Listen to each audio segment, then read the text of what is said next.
احرام مردوں کے لیے دو صاف ستھری چادریں اگر سفید ہوں تو بہتر ہے، احرام کا لباس ہے، ایک بطور تہمت باندھنے کے لیے اور دوسری اوپر اوڑھنے کے لیے، لیکن سر اور چہرہ ننگا رہے اور جوتا کوئی سا بھی استعمال کیا جا سکتا ہے، البتہ اس چیز کا خیال رہے کہ ٹخنے ننگے ہوں۔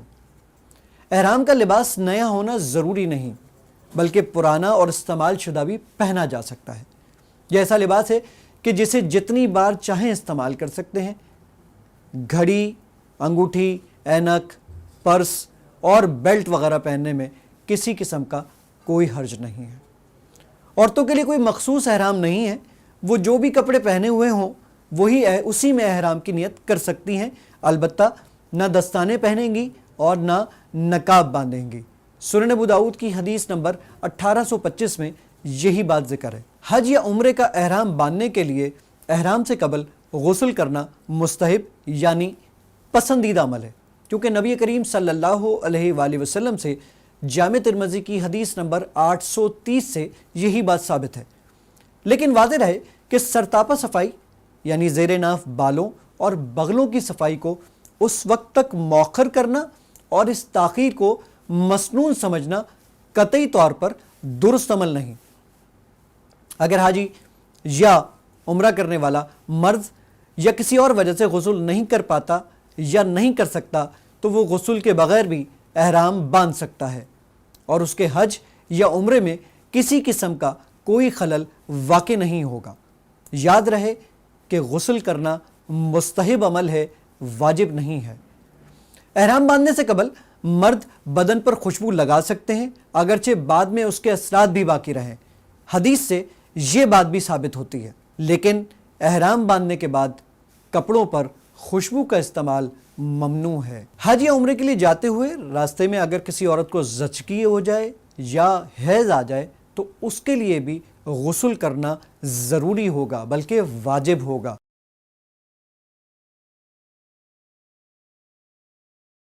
ناظرین، اب ہم آپ کو بتائیں گے کہ احرام باندھنے کا کیا طریقہ ہوتا ہے۔ احرام کے لیے دو بغیر سلی ہوئی چادریں آپ استعمال کریں گے۔ ایک چادر آپ اوپر اوڑھ لیں گے اور دوسری چادر تہبت کے طور پر آپ استعمال کریں گے۔ اس چادر کو باندھنے کے لیے آپ پہلے اس کے دونوں حصے کو اس چادر کے آپ بالکل متوازی یعنی برابری کی بنیاد پر ملا لیں گے، اور ملانے کے بعد آپ یہ کام کریں گے کہ یہاں سے پہلے اپنے دونوں پاؤں اپنی جسامت سے تھوڑے سے زیادہ کھول لیں گے۔ اس کا فائدہ یہ ہوگا کہ اسی احرام کی حالت میں آپ کو طواف بھی کرنا ہے، سعی بھی کرنا ہے، نمازیں بھی پڑھنی ہیں، اس میں آپ کو بہت آسانی ہو جائے گی۔ پہلے آپ اپنی دونوں پاؤں کو اپنے جسامت سے تھوڑے سے زیادہ کھول لیجئے اور اس چادر کو برابر حصوں میں یہاں سے پکڑ لیجئے۔ اس کے بعد اپنے ایک ہاتھ سے اس چادر کو یہاں سے پکڑیے اور اپنی جتنا بھی آپ جس کو جتنا ٹائٹ کرنا چاہتے ہیں وہ کر لیجئے، اور اس کے بعد اس چادر کو یہاں لے کر آئیے۔ یہ حصہ آپ نے پکڑا ہوا تھا، اس کے بعد آپ اس حصے کو یہاں سے دوبارہ فولڈ کر اس طرح کے شامل کر لیجئے اور اس کے بعد اوپر سے فولڈ کر دیجئے۔ جب آپ اس کو اوپر سے فولڈ کر دیں گے تو اب نہ آپ کو کسی بیلٹ کی ضرورت رہے گی اور نہ کسی اور قسم کی، اور یہ آپ کا احرام آپ کے لیے آپ کا سطر بھی ڈھک دے گا اور تمام چیزوں کے لیے آپ کو چلنے پھرنے میں بھی بہت آسانی آپ کو محسوس ہوگی۔ تو یہ احرام باندھنے کا طریقہ ہے۔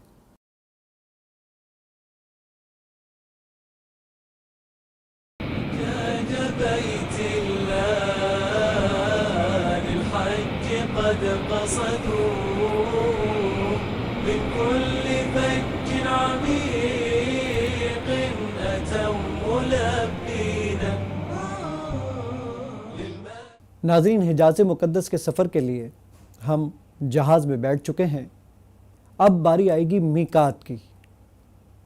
حج اور عمرے کے لیے احرام باندھنے کے مقام اور وقت کو میقات کہا جاتا ہے۔ مختلف جہتوں کے اعتبار سے احرام باندھنے کے مقامات بھی مختلف ہیں۔ یلملم، ذوالحلیفہ، جحفہ، یہ الگ الگ نام ہیں اور الگ الگ سمتوں میں میقات یہی ہیں۔ یلملم بیت اللہ کے جنوب میں ایک سمندری مقام جو یمن، چین، بنگلہ دیش، افغانستان، ہندوستان اور پاکستان کی طرف سے آنے والوں کا میقات ہے۔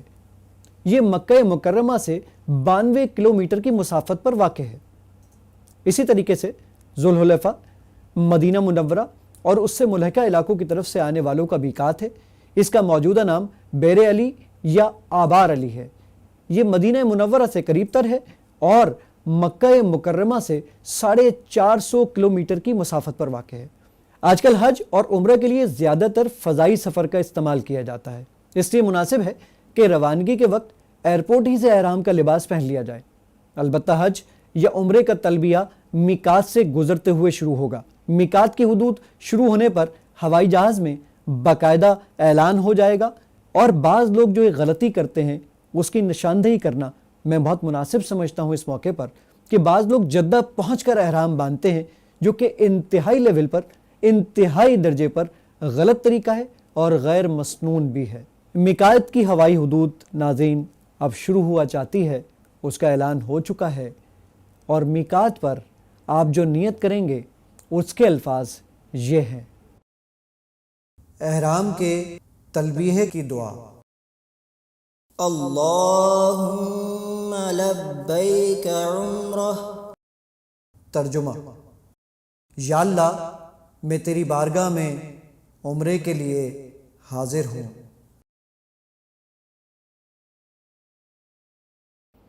اگر کسی دوسرے کی طرف سے عمرہ ادا کرنا ہو تو ان الفاظ کے آخر میں ان کہہ کر اس کا نام لے لیں، جیسے اللہم لبیک کا عمرہ، ان، اور پھر جو بھی فلاں ابن فلاں جو بھی نام آپ لینا چاہیں تو وہ آپ نام لے سکتے ہیں، تو اس کی طرف سے بھی عمرہ انشاءاللہ ادا ہو جائے گا۔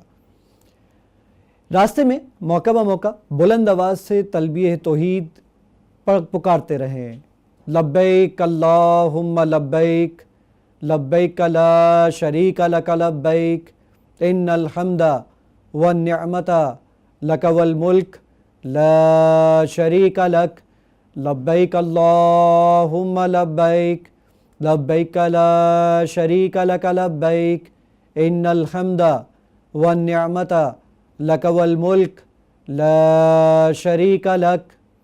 عورتیں دھیمی آواز میں تلبیہ پکاریں گی۔ مسجد الحرام میں داخل ہونے کے بعد جو عمرہ کرنے کے لیے آپ یہاں پر آئے ہیں، جو معتمر ہیں، وہ مسجد الحرام میں داخل ہونے کے بعد تلبیہ پکارنا بند کر دیں۔ اس کے بعد مسجد الحرام کے آپ کسی بھی دروازے سے داخل ہو سکتے ہیں۔ مسجد الحرام میں ہر دروازے کے اوپر ایک نام لکھا ہوا ہے، آپ کسی بھی دروازے سے مسجد الحرام میں داخل ہوئیے، اور اب اس کے بعد ہم طواف شروع کریں گے۔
ناظرین، اب ہم بیت اللہ پہنچ چکے ہیں۔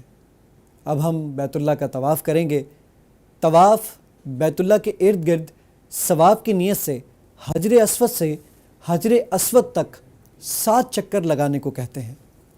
پھر مقام ابراہیم پر 2 رکعت نماز ادا کرنا، وہ بھی اس میں شامل ہے۔ ناظرین، طواف کی کچھ قسمیں ہوتی ہیں، جیسے طواف نفل، طواف قدوم، طواف افاضہ یا طواف زیارت، یا طواف وداع۔ یہ 4 قسم کے طواف ہوتے ہیں۔ طواف نفل یہ احرام باندھے بغیر عام لباس میں بھی کسی بھی وقت کیا جا سکتا ہے۔ یاد رہے، حج یا عمرے کے علاوہ کسی بھی وقت طواف کرنا یہ طواف نفل کہلاتا ہے۔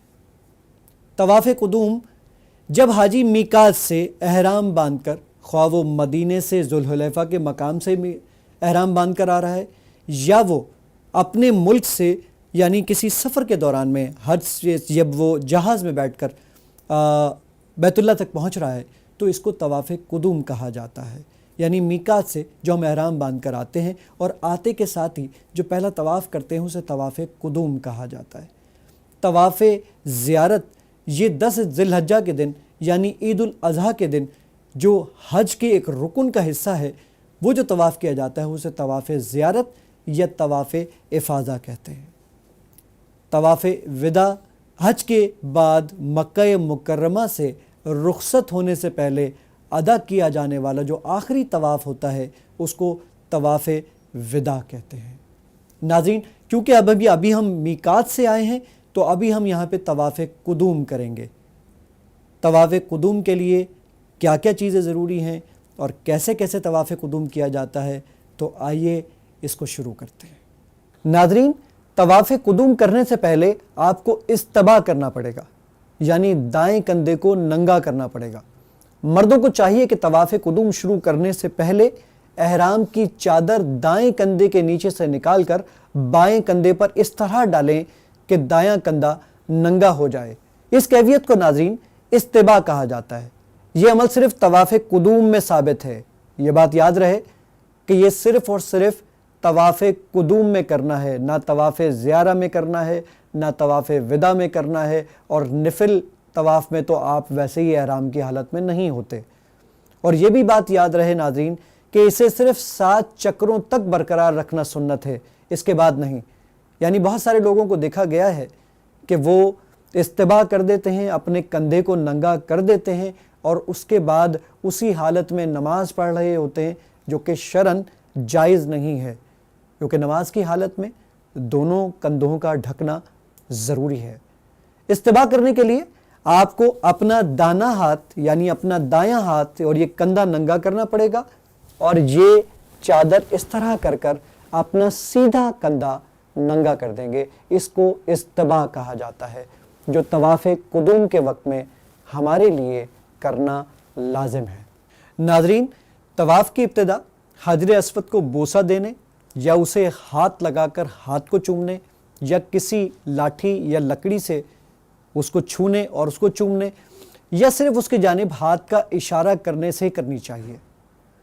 حجر اسود کو بوسہ دیتے وقت سر کو کچھ جھکانا مسنون عمل ہے۔ ناظرین، اگر حجر اسود کو بوسہ دینا یا چھونا ممکن نہ ہو تو پھر طواف کا آغاز حجر اسود کے سامنے سے کریں، جس کی پہچان کے لیے آپ کے سامنے وہاں پر دیوار پر سبز لائٹ روشن ہے۔ حجر اسود کی یہ بالکل سامنے کی علامت ہے، اور اس سبز لائٹ سے طواف کا آغاز اور اسی پر اختتام کریں۔ خیال رہے رش اور بھیڑ میں حجر اسود کو بوسہ دینے سے آپ کو بھی تکلیف ہوگی اور باقی حاجی بھی اس تکلیف کا سامنا کریں گے۔ ایسی صورت میں صرف دور سے ہاتھ کا اشارہ کر دینا کافی ہوگا۔ یاد رہے ایسی صورت میں ہاتھ کو چومنا درست نہیں ہے، یعنی آپ صرف اپنے ہاتھ سے اشارہ کریں گے اور کہیں گے اللہ اکبر۔ لیکن ابن عمر رضی اللہ تعالیٰ عنہ سے موقوفاً ایک اور حدیث ملتی ہے جس میں انہوں نے بسم اللہ بھی کہا، یعنی بسم اللہ اللہ اکبر۔ آئیے ہم بھی طواف کو شروع کرتے ہیں، اور طواف شروع کرنے کے لیے ہمیں کس کس چیزوں کا خیال رکھنا چاہیے اس کے متعلق بھی جانتے ہیں۔ طواف کرنے والے کو چاہیے کہ وہ اپنی دائیں طرف سے چلے اور بیت اللہ کو بائیں طرف کرے، یعنی بیت اللہ آپ کے بائیں طرف ہوگا اور پھر اس کے بعد آپ 7 چکر لیں گے۔ ایک طواف 7 چکروں کا ہوتا ہے اور ایک چکر حجر اسود سے شروع ہو کر حجر اسود پر ہی پورا ہوتا ہے، تو اس چیز کا خیال رہے۔ ہر چکر کے آغاز پر حجر اسود کو بوسہ دینا یا ہاتھ وغیرہ سے چھو کر ہاتھ کو چومنا یا اس کی طرف اشارہ کرنا یہ مسنون عمل ہے اور اس کو استلام کہتے ہیں، لیکن صرف اس نیت سے کہ یہ عمل مسنون ہے ہمیں یہ کرنا چاہیے۔ ناظرین، طواف کے 7 چکر آپ حتیم کے باہر سے لگائیں۔ حتیم جو آپ اپنی اسکرین پر بھی دیکھ رہے ہیں، یہ ہے تو خانہ کعبہ کا حصہ ہی جس پہ حضرت عائشہ صدیقہ رضی اللہ تعالیٰ عنہ کو نبی صلی اللہ علیہ وآلہ وسلم نے فرمایا تھا کہ یہ خانہ کعبہ کا ہی حصہ ہے، اور جس نے حتیم کے اندر نماز پڑھی تو گویا اس نے خانہ کعبہ کے اندر نماز پڑھی۔ رکن یمانی، طواف کے ہر چکر میں رکن یمانی سے گزرتے ہوئے اسے ہاتھ لگانا مسنون عمل ہے۔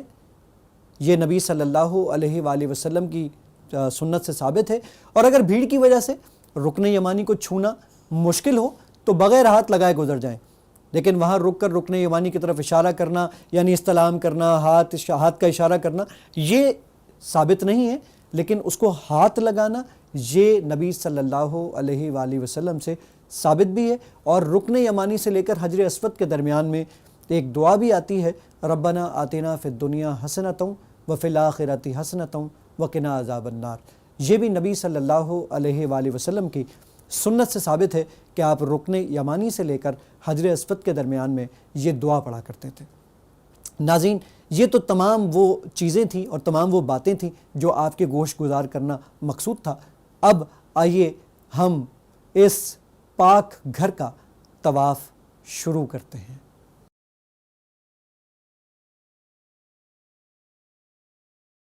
ناظرین، اب ہم طواف کا آغاز کریں گے حجر اسود کا بوسہ لے کر، اور بوسہ لینے کے بعد جو شروع کے 3 چکر ہوں گے اس میں حاجی رمل کریں گے۔ رمل جس میں تھوڑا سا تیز چلنا، اور وہ نبی کریم صلی اللہ علیہ وآلہ وسلم کی سنت سے ثابت بھی ہے۔ حجر اسود ہمارے بائیں ہاتھ کی جانب ہوگا، اور یہاں سے ہم طواف کا آغاز کریں گے۔ اگر حجر اسود کا بوسہ آپ کو مل جاتا ہے تو ٹھیک ہے، اگر نہیں ملتا تو آپ صرف استلام یعنی ہاتھ سے چھوئیں گے، اور یا پھر کسی چھڑی سے اس کو چھوئیں گے اور اس کو چوم لیں گے۔ اگر یہ بھی ممکن نہیں ہے تو دور سے ہی ہاتھ کے اشارے سے بسم اللہ اللہ اکبر کہتے ہوئے اپنے طواف کا آغاز کریں گے، اور اس وقت جب آپ دور سے اشارہ کر رہے ہیں تو ہاتھ کو چومنے کی کوئی ضرورت نہیں ہے، کیونکہ یہ سنت سے ثابت نہیں ہے۔ ناظرین، اب ہم اپنے طواف کا آغاز کریں گے حجر اسود کو بوسہ لے کر۔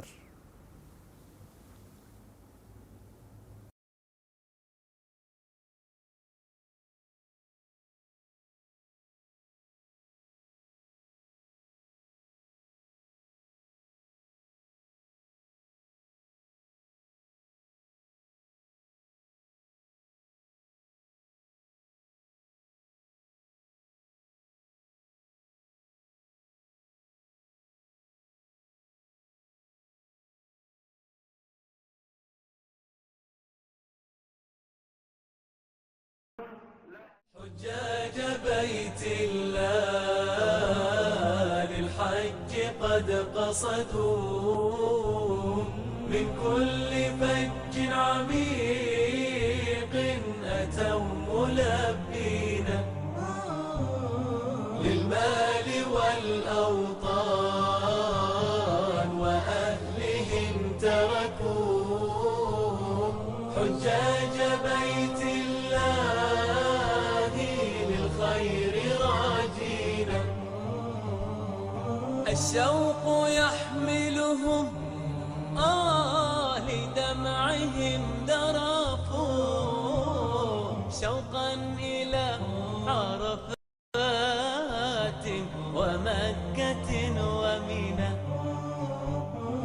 الشوق يحملهم لدمعهم ذرفوا شوقا إلى عرفات ومكة ومنى يا رب وفقهم لما إليه أتوا واغفر لنا معهم يا رب آمين يا رب وفقهم لما إليه أتوا واغفر لنا معهم يا رب آمين حجاج بيت الله للحج قد قصدوا من كل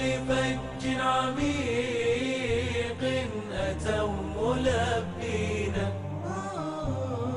للمال والأوطان وأهلهم تركوا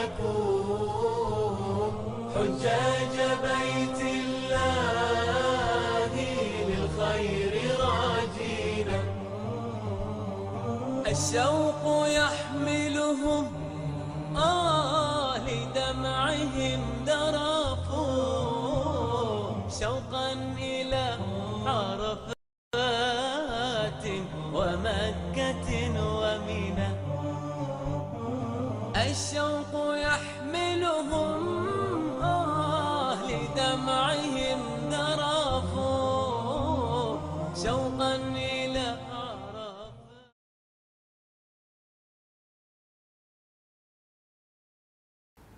ناظرین، اب ہمارے طواف کے 7 چکر مکمل ہو گئے ہیں۔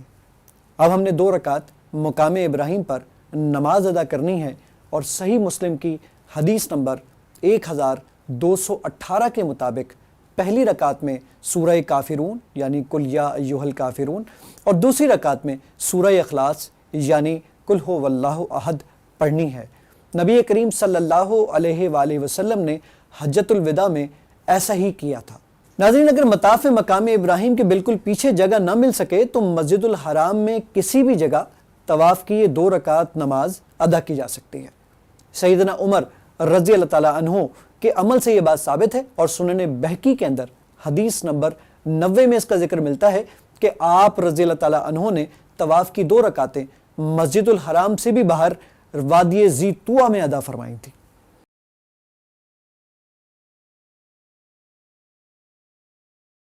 اللہ اکبر۔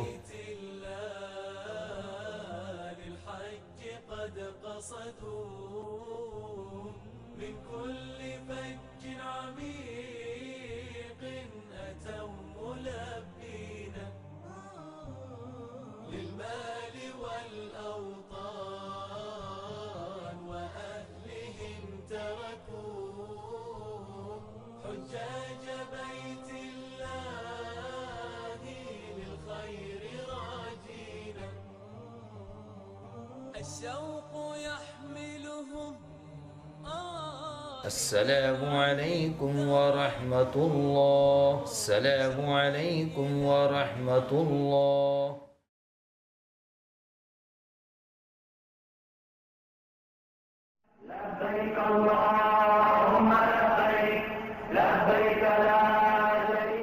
ناظرین، آپ نے مقام ابراہیم پر 2 رکعت نماز ادا کر لی ہے۔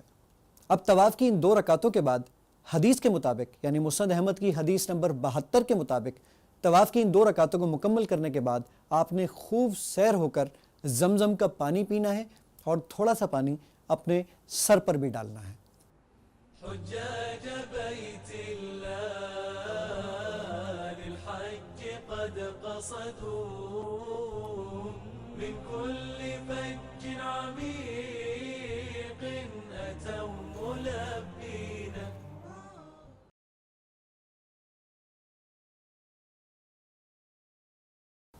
ناظرین، اب ہم نے صفا اور مروہ کی صحیح کرنی ہے۔ صفا اور مروہ یہ دونوں پہاڑیاں ہیں، ان کے درمیان 7 چکر لگانے کو صحیح کہا جاتا ہے۔ یہ صحیح حج اور عمرے کا رکن ہے، اور اس کے بغیر عمرہ اور حج ادا نہیں ہوتے۔ نبی کریم صلی اللہ علیہ وآلہ وسلم کا فرمان مسند احمد میں حدیث نمبر 447، جس میں نبی کریم صلی اللہ علیہ وآلہ وسلم نے فرمایا، تم پر صحیح فرض کر دی گئی ہے، لہٰذا صحیح کرو۔ یعنی صفا اور مروہ کے درمیان میں ہم نے چکر لگانے ہیں۔ صفا کے قریب پہنچ کر یہ کلمات پڑھنے چاہیے۔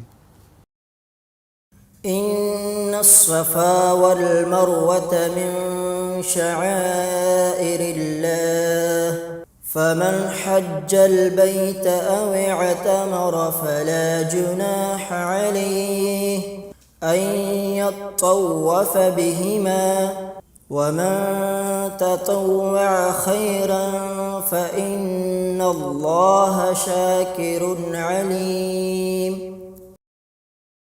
ترجمہ: بے شک صفا اور مروہ اللہ کی نشانیوں میں سے ہیں، تو جو بیت اللہ کا حج یا عمرہ کرے تو اس پر کوئی گناہ نہیں کہ وہ ان دونوں کا طواف کرے، اور جو خوشی سے نیکی کرے تو یقیناً اللہ تعالیٰ قدردان خوب جاننے والا ہے۔ میں اس چیز کی ابتدا کرتا ہوں جس کے ساتھ اللہ نے ابتدا کی ہے۔ ناظرین، اب ہم صحیح کریں گے اور صفا سے اپنے سفر کا آغاز کریں گے اور صفا سے مروہ تک جائیں گے، پھر مروہ سے صفا تک جائیں گے، پھر صفا سے مروہ، اس طرح ہم اپنے 7 چکر پورے کریں گے۔ صفا سے مروہ 1 چکر کاؤنٹ ہوتا ہے اور مروہ سے صفا دوسرا چکر کاؤنٹ ہوتا ہے۔ صفا پر چڑھنے کی کوشش کریں گے اور صفا کے یعنی اس طرح صفا کے پر چڑھنے کی کوشش کریں گے کہ بیت اللہ نظر آ جائے۔ اگر نہیں نظر آتا تو ٹھیک ہے، کیونکہ حدود حرم کچھ اس طریقے سے بنا دی گئی ہیں کہ اب وہاں پر کام بھی جاری ہے، تو جس کی بنا پر بہت سارے مواقعوں پر ہم صفا اور مروہ پہ پہنچ کر خانہ کعبہ کو نہیں دیکھ سکتے۔ تو اگر ممکن نہیں ہے تو کوئی مشکل بات نہیں ہے، اور صفا پر آپ پہنچ کر وہاں پر 3 مرتبہ اللہ اکبر اللہ اکبر اللہ اکبر کہیں گے، اور اس کے بعد یہ کلمات 3 مرتبہ دہرائیں گے۔ لا الہ الا اللہ وحدہ لا شریک لہ لہ الملک ولہ الحمد وہو علی کل شیء قدیر۔ لا الہ الا اللہ وحدہ انجز وعدہ ونصر عبدہ وہزم الاحزاب وحدہ۔ ترجمہ: اللہ کے سوا کوئی سچا معبود نہیں، وہ اکیلا ہے، اس کا کوئی شریک نہیں، بادشاہت اور تعریف اسی کے لیے ہے اور وہ ہر چیز پر خوب قادر ہے۔ اللہ کے سوا کوئی الہ حق نہیں، وہ اکیلا ہے، اس نے اپنا وعدہ پورا کیا، اپنے بندے کی مدد فرمائی اور اس اکیلے نے کئی لشکروں کو شکست دی۔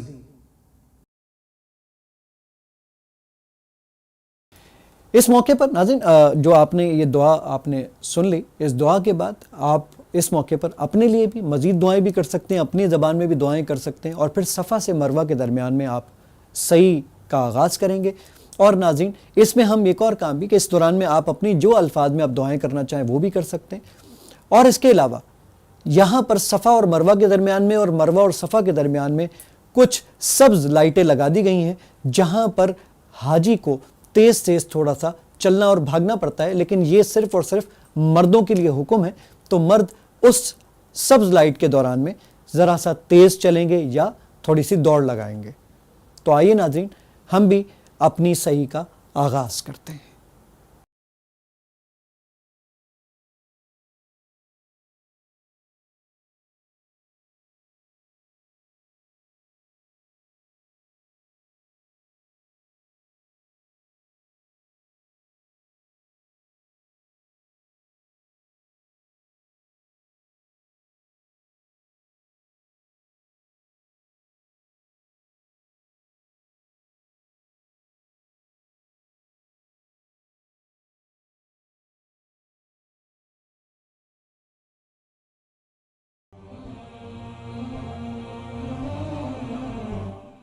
حجاج بيت الله للحج قد قصدوا من كل فج عميق أتوا ملبين للمال والأوطان وأهلهم تركوا حجاج بيت الله للخير راجين الشوق يحملهم لدمعهم ذرفوا شوقا إلى عرفات ومكة ومنى الشوق يحملهم لدمعهم ذرفوا شوقا إلى عرفات ومكة ومنى يا رب وفقهم لما إليه أتوا واغفر لنا معهم يا رب آمين يا رب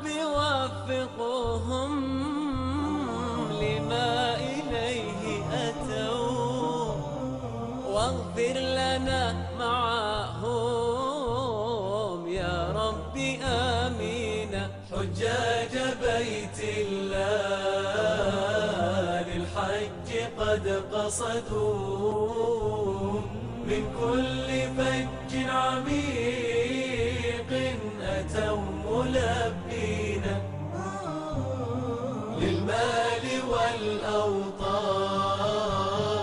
وأهلهم تركوا حجاج بيت الله للخير راجين. الشوق يحملهم لدمعهم ذرفوا شوقا إلى عرفات ومكة ومنى. الشوق يحملهم لدمعهم ذرفوا شوقا إلى عرفات ومكة ومنى.